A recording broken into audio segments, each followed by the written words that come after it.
Welcome back to the Diamond Download. New year, new us. Christmas tree still up though, man.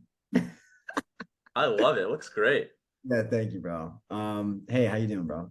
Good. I saw you were at the Dolphins game on Sunday. Is that right? Yeah, we lost.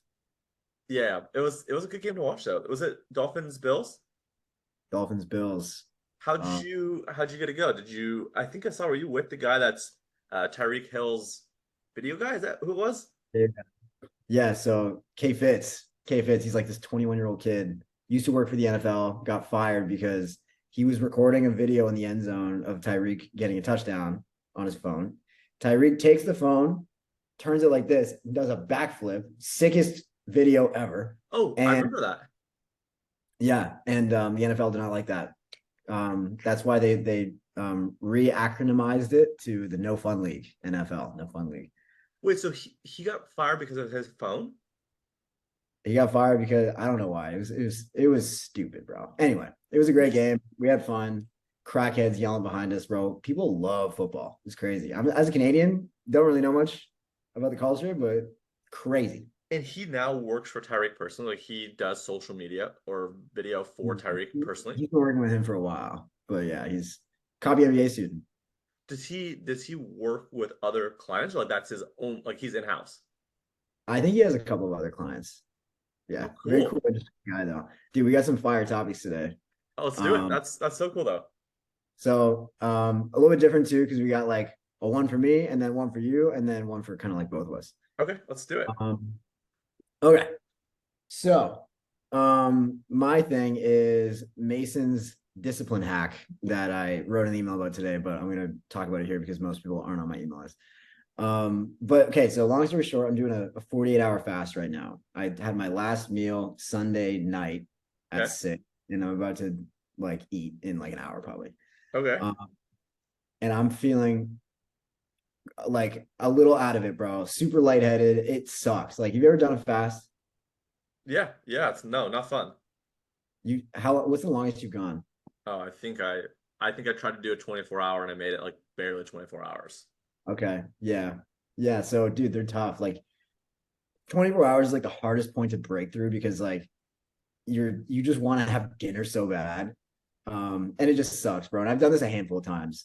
But basically, the discipline hack is just it's something that you can do anytime you need to do something that you really don't want to do. You know what I Okay. mean? Like sometimes it's like a sprint period of working. It could be a fast, it could be like an exercise thing, it could be a marathon, maybe. And one thing I did because I knew this was gonna suck for 48 hours was I wrote a letter to myself, to my future self, from like the perspective of like really, really wanting to do it because of shame. Like I'm doing it fast because I just ate way too much over the holidays. Like I was just like, I just blew my wad, bro. It was just too much. I ate too much. My girl was here. We're getting, like arepas and empanadas every night. Like, bro, we're eating everything. And so Okay. I was like, I need to fast. And so I wrote myself this like probably 1,000 word like letter, Wow. basically just handling the objections that I know I'm going to have when I'm doing it. So like I've done a fast before, so I know what it's like. And so basically I wrote it from the perspective of like, I know what it feels like to have food in my belly and be full. And it's nice, but it's not like the euphoric feeling that I feel right now. You know what I mean? Because your brain will lie to you. Like right now, or it was last night. Last night I was really feeling it. And I was thinking, like, okay, my brain was telling me like how good would it feel to just have like a cheesesteak right now? Like how good would that feel? And I was thinking about it and I was like, oh my God, that would feel so good. But in the letter I wrote to myself, like, dude, you just had a cheesesteak an hour ago and you don't feel better. Like it feels normal. You know what I mean? Like just handling those objections. And I just basically wrote all of the things that I would want to hear um during the fast, like, but from a clear state of mind because I wasn't fasting when I wrote it. Because if I wrote a letter right now, I'd be like, I need to eat so bad, I'm starving. But you can do that kind of with anything. And like you can just read it whenever you feel like the temptation to like not complete the challenge or whatever it is you're trying to do. And bro, it honestly really helps. Like to because like the other thing too is when you write like that, especially if you write it not as saying like you could say like second or third person. Like I wrote it as like you need to fast, you need to do this. It also feels like you're holding yourself accountable for somebody else. Cause like it's really hard to hold yourself accountable. Like it's easy to let yourself down, but it's hard to let other people down. Like if I knew that I was doing a fast with you, I would not want to just like give up halfway through because I'd be like, I'm letting Chase down. And so that's kind of like the effect that you give yourself when you write a letter like that. And dude, I'm gonna start doing that all the time. I did it. It got me through this no problem. Like I feel fine. Dude, that's awesome. Do you think you could templatize that letter and then like people fill out the blanks, like that would be enough? Or do you think you have to write it from scratch and like really think through it? No, it's got to be from the heart. I like as long as it has the objection handling thing, and just like writing it like passionately about like how you feel right now in a place of shame. So like let's say like you really have to like start working out and you write a letter to yourself like, yo, I'm gonna work out every, every day for 3 months or something like that. At the beginning of that journey, you'd say like, yo, I know this is gonna suck and it's gonna feel like you don't want to do it, but here's what's gonna happen after you do that for 3 months. Like, here's how you're gonna feel. Like you don't want to be me right now. Like you like fighting through the pain and like working out every day feels better than it feels to be right now, me sitting at my desk writing this thing to you fat. You know what I mean? Like you could just write it as if the person in the future is like really doing you a solid. Dang, you should have the guy from what's his name, like Andy, whatever his name is, from 75 Day Hard, and tell him this needs to be the component at the beginning of 75 Day Hard. Hmm. Yeah, 75 hard. Have you ever done that? No, I haven't, but I was reading about it recently, and that would be like a really interesting one where I know you have to read, but now maybe it's like you have to write a letter to yourself, and you have to almost like maybe you have to like journal, but like I think that would be cool. Yeah, and journaling's, I mean, to be fair, it's not a super new thing. Like I didn't invent this, but like I think yeah, like writing to yourself in this way like would really help. And like and it feels good too to be done. Like I'm gonna be done in a little bit and I know for a fact I'm gonna be like, yes, I did it. You know what I mean? It's gonna be a Sick. good feeling. Heck yeah. But Dude, that's a great one. yeah, I hope that people listening will try this and if you ever have to like really challenge yourself, like this might be a beneficial thing to help you along the journey. But anyway, Chase, let's go to yours, bro. Sick. Um, so we got Chase's newsletter sauce here because and this is sort of it was on my mind because we're coming up on episode 100 or edition 100 of Alex in my inbox, bro. Insane. Started doing it, I think it's February 22, um, Insane.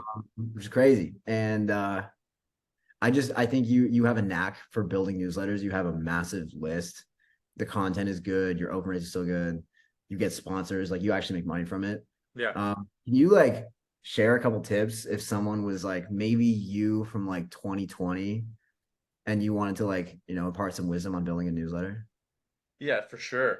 Dude, it's interesting. So most of my subs have come from social, right? For a long time, it was predominantly Twitter, and now it's Twitter, LinkedIn. I also get a lot of people saying that it's all over their Slack, people sharing it, referring it, etc. But obviously, right, you need people on your list for people then to pass it on. I think one of the things, which I haven't done recently, but one of the things that worked really, really well for me on Twitter, and I know people kind of are going to roll their eyes or think it's a little bit spammy, but this whole like comment, retweet, make sure you're following me to get the auto DM.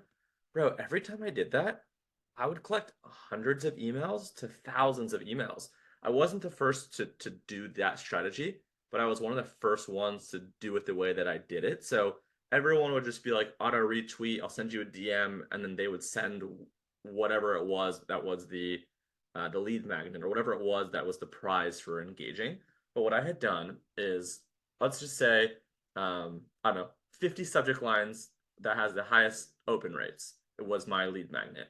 What I would essentially do is I would put that PDF or that document or that information, I'd put it onto, let's say, Gumroad, and I would add a price tag to it. I would say it was 19 or 29 or $49. And what I basically would do is as people automatically commented, liked, retweeted, whatever it was, I would send it saying, "Hey Mason, thanks for engaging. This thing is normally this price. This code is going to make it free. Go download it here." So you feel really great that this is something that normally has some kind of value. You're getting a free code, right? So you feel like you have to actually utilize it. And then you got to kind of download it. And then the thing itself gets reviews and it gets sales, right? So you can kind of see the social proof then on Gumroad that 1,000 people have downloaded. So the next time if I want to do the same thing or on a different platform, it already has like the inherent social proof of 1,000 reviews or 1,000 sales. So that's what I would do. I think my smallest one got 200 or 300 emails, and my biggest one literally had like 3 or 4,000 emails collected in maybe 48 hours. People still do that today, and people are now starting to do that on LinkedIn. On LinkedIn, I think you have to fulfill it manually, so I haven't done it. I've seen people do it with thousands of comments and tens of thousands of comments, and I've asked them how you've done it. And it's literally them and a VA slinging it by hand one by one. I got an idea. Yeah, I what's got an up? idea for this. I know you're done with SaaS. I know you're done. However, I think LinkedIn needs like a DM function. Like, okay, so you have, and maybe this exists. Maybe I'm dumb, but like, there's Tweet Hunter Yep. for, or what's the other one? Hype Fury Yep. for Twitter. You have ManyChat for all the Meta products, where you can just comment a word and you get a DM and auto DMs that person. Does LinkedIn not have that? So I think they do, but people are really scared of automation on LinkedIn. I think, like, for example, like Tweet Hunter has their Tapalia, which is like the LinkedIn version. I'm not 100% sure if you can or can't do it, but I know people are scared. One hack that someone told me is you can make people DM you, and on LinkedIn, you actually have like an away message. I don't know how to do it. I've never done it. Probably pretty easy to find. You can set an away message that like is done through LinkedIn. So you could probably say something like, you know, like, comment, and then DM me. Although, right, like if you make people DM you, that is probably too many steps. But Mhm. you could select an away message. I'm still trying to figure out how to do it. Like some people are using a Facebook or sorry, a LinkedIn business page and having their VA go on and then respond to people in the comments with the link. So it's not from like the personal account because you probably also get like rate limited or rate blocked if you are trying to respond to that many people. So I don't know the strategy. I gotta imagine there is or something out there. I'm just so afraid now to use automation on LinkedIn and or Twitter, just because last time I did this thing on Twitter, because it went so viral, I maxed out so quickly. And there was like thousands of people that like I couldn't respond to. And like it's just not a great look if you're not going to respond to everyone. So, Yeah. but I mean like for people that do that, maybe they have less followers. Maybe they could get 50, 100, a couple hundred people to do it. And then the auto DM stuff would work or the manual DM works. But that works really, really well for me. I probably collected, I don't know, low tens of thousands of subs from just that. You pay people, you ask people to engage with it, and it just kind of creates this like snowball effect. Hmm. That's a great tip for like just mass subscribers. Just like first of all, solid lead magnet, Yeah. which you have plenty. You probably have like dozens now at this point of like all these little things you can just push, which is Yeah. great. And dude, I think that's some solid game. I Yeah. think Then I one more I think that you could probably do is I guess like not ghostwrite, but guest write for lack of a better word, for publications or I don't know, newsletters in the space. So for example, early on, like Triple Whale would ask me to write some of their editions. So it'd almost be like a Chase Diamond takeover of this week's newsletter, where they would send it on behalf of me to their audience. So it'd basically be like, hey, Triple Whale community, we've got a great newsletter for you today on 5 ways to make more money from your email flows, or 5 campaigns you should be sending in the next week. And it basically be like an email that I would write that they would send to their audience, and they would link out to me. They link out to my newsletter. Want more content like this? Go read Chase's newsletter. Or want to follow him on social because he drops daily nuggets? Go follow him here. I think like reaching out to newsletters, publications, SaaS companies, whoever, communities, and doing like guest posts or kind of posts where they distribute it to their audience and they link out or link back to you. I don't think you maybe would get necessarily as many subscribers as maybe figuring out some of these other things, but it's a great way just to distribute your content and start to build a name for yourself within whatever community or audience you want. nice. I like that. And obviously, like everyone knows this, like the key to all of this is good content. You know what I mean? Like you're not going to get like 50+% open rates, with shitty subject lines, and you're not going to be able to get guest posts with people like Triple Whale if like you're not going to deliver good content to their audience. Like that's Yes, something that you kind of have to have. You know what I mean? You can't just buy that. You got to like have good content. Um, 100%. so just like be original, say stuff that's new, and your stuff is good, bro. I'm like you are like the OG email guy. You know, makes Appreciate you. it. It's kind of funny.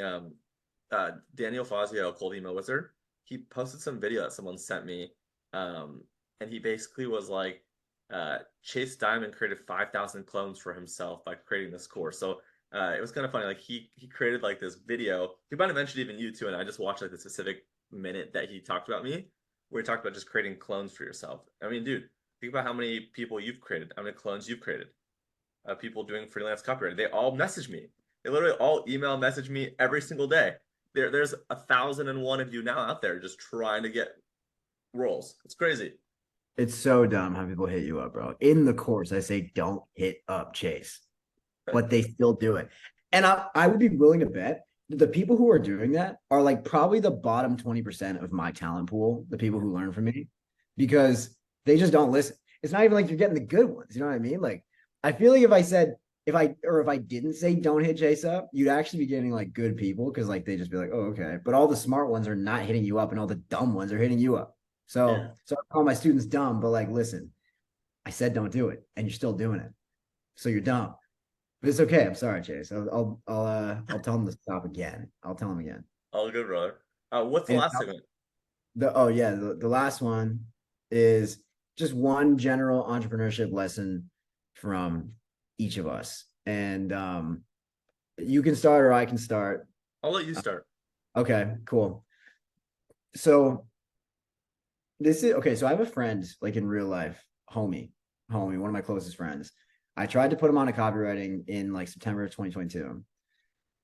Did pretty well for a while. And so it's now been like a year and a half almost, where like he's kind of been in the industry. And and I'm seeing now that he's just like stagnant. You know what I mean? Like he just and he's not gonna say this, so I can kind of say this. He's just been a little bit stagnant. Like he hasn't really like built much of a name for himself, even though he's got like a cosign from me and a cosign from a couple of other people that are, fairly influential in like our small corner. And he just hasn't really done anything with like the opportunity. Like he kind of just like started and then just like stayed here. And then you know what happens with stagnation is like the only way to go is down, right? So like if you're not growing, you're dying. So he started dying, his career almost started dying.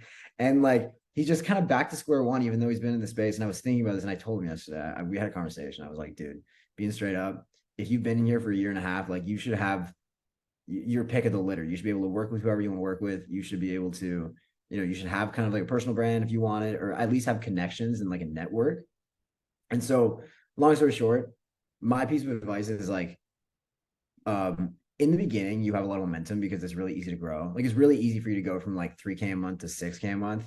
Like it's one more client, you know what I mean? Or like from 5K a month to 10K a month, you just feel that momentum. It just feels really good. Much harder to go from 500K a month to a million a month. You know what I mean? But like at the beginning, like that gap, it feels big, but it's not. So you grow really fast and you have that momentum.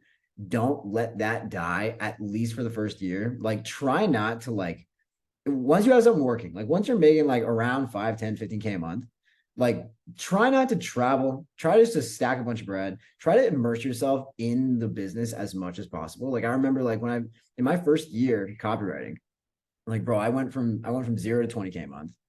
And I had connections like you. I had all of the other wicked smart and talented people at Structured. I had, brand owners who knew who I was. I had people who were like who liked me enough to like just give me opportunities and like, whether they were paid or not. Like I just had built up all this goodwill from people in the industry because I was giving a lot and I was good at what I did and I was just like chasing down opportunities and like following up with people and just like trying to make connections. And I feel like that first year of copywriting for me was so productive because I was just in it. I didn't go anywhere. What to be fair, it was COVID, so I couldn't do anything. But I was just like, and it set the tone for the rest of my career. You know what I mean? I feel like if you can just like sit there and grind it out for a year and just try and be obsessed with it just for a year, that sort of gives you enough to work with where like you're never really going to have to ask for much again. You'll have money in the bank, you'll have MRR, you'll get a lot of skills, you'll know a lot of people, you'll make a lot of friends. That to me is super important. If you waste that first year of business, I feel like I don't know, like it's very easy to just slip back to zero. Yeah, I love that. And kind of piggybacking on yours, right? I think like shiny object syndrome, don't have it. We all have it, but try your best to avoid it. I think about all the stuff I'm doing now. If I try doing this all at once in the beginning, there's just no way you could do it. So I think like hyper focus, avoid shiny objects. I'm a huge believer too in momentum. Like when things are in motion and things are moving, you have good things going. Like that's when you press the pedal to the metal. That's not when you slow down. I think a lot of people find a little bit of success and then they slow down, and then churn and evolution happens, and then they're out of a job, they're out of work, they're out of business. I mean, dude, I've had multiple people reach out to me lately, like trying to sell their business to me, like in a fire sale, and they want a job with it. Like they're trying to sell their agency, or they're trying to get advice. Like, dude, I did less revenue or the same revenue I did last year, but my expenses went up because I took my eye off the ball. So I think avoiding shiny objects, like being really, really good at one, potentially max two things within the first 12, 18, 24 months is super important. And then trying to say no, right? Like I still try to work on this, trying to say no to everything. I mean, I've got people in my fraternity, I've got people, I hope they're not listening to this, that like keep hitting me up, like, let's reconnect. It's like, bro, as much as I'd love to like look back on our early 20s in college, it's like, I got stuff to do. Like, I don't have an hour just to shoot the shit anymore. If I have an hour doing that, it's an hour away from work or an hour away from my family. So I'm like super hyper focused on saying no. But I think in the beginning, you have to say yes to the opportunities that are related and kind of tangential, but ignore everything Yeah. else. That's kind of like the thing is like in year one, say yes to everything. Yeah. Like that was the thing, bro. Like I didn't turn down a single opportunity, even if it was completely unrelated. Like they wanted me to like if I wanted to write or if someone wanted me to write blogs for like some dog brand or something like that, I would have done it. You know what I mean? Like I don't know anything. Never had a dog in my life. Don't like writing blogs, to be honest. Yeah. Even if it was like 3 cents a word, I'd be like, give me it. You know what I mean? And 3 cents a word sucks. But regardless, um, I think you're right. I think there's like I guess the general lesson between both of us is like understanding stages and just like know when to say no, which is I guess later down. You can do that now because you're established. You got your shit together. Even me, like, dude, it's tough for me to say no to stuff. Like I really have to think about it because like I don't quite yet have that privilege. I haven't really been doing it for 6, 7 years like you have. Um, but that's a big one, bro. That's a big You one. feel a lot of guilt saying no. You feel guilty. You feel bad saying no. And you sometimes get suckered into saying yes. And then it's just worse off for everyone. Like the number of times I've said yes to things and be like, oh, I don't want to do it. And then Mhm. like the way that I go into it's like I'm just not in it, right? Yeah. So by actually saying no to things, I'm being more respectful because if I don't want to do something, I'm not going to do it well. And I think like again, don't go start saying no to everything right now. In the beginning, say yes, and then right. So say yes to 100% of things year one. A year and a half in, say yes to 80%, right? And year two, three, say yes to 60%, right? Like and then gradually as you're going on, you get more experience. Start saying no, increasing your price, right? Like there's a lot of ways to get around trying to make more money for saying yes to everything. It's just like I'm going to say no to some things, but I'm going to charge more per client, and therefore everyone else that isn't a fit is a no. Mm-hmm. Yeah, that's a great way to put it, dude. This is a banger. Oh Another yeah, banger. Jason Mace. I Can I love wrap it. up? Much love, brother. All right, man. Thanks so much for coming on the Diamond Download. Thanks for listening, everybody. Follow us on Twitter and LinkedIn and YouTube and Instagram and TikTok. All right. See you Cheers, later. brother. Bye.